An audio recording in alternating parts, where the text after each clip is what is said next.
কাল হচ্ছে 23শে নভেম্বর, কাল ভৈরব জয়ন্তী। যাদের দেখছেন যে প্রচণ্ড ঝগড়া অশান্তি পরিবারে রয়েছে, অবশ্যই মধু আর দুধ দিয়ে রুদ্র অভিষেক করুন ভোলেনাথে। এবং যাদের দেখছেন যে প্রচণ্ড ঋণ কর্জায় জড়িয়ে পড়ছেন, কালো তিল আর দুধ দিয়ে রুদ্র অভিষেক করুন।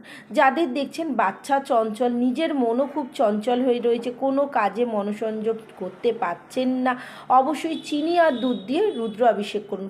ক্রিয়াগুলো করবেন সকালবেলা, কিন্তু ভোরবেলা চান টান সেরে নিয়ে শূদ্র বস্ত্রে। এবং ঠাকুরকে ভোগ দেবেন। কি ভোগ দেবেন? মিষ্টি রুটি আর হচ্ছে হালুয়া ভোগ দেবেন। এটা ওনার হচ্ছে সবথেকে প্রিয় একটা ভোগ। এবং এই ভোগ নিয়ে একটুখানি করে আরেকটা মিষ্টি রুটি বানাবেন আর একটু হালুয়া বানাবেন, বানিয়ে সেটা কাকে কাকে দেবেন? কুকুর এবং কাককে দেবেন। এতে আপনার যদি কোনো নেগেটিভ এনার্জি আপনার শরীরে কোনো কাজ করে, সেটা কিন্তু কেটে যাবে। ক্রিয়াগুলো করে দেখুন, ক্রিয়াটি শুধুমাত্র কালকের জন্য।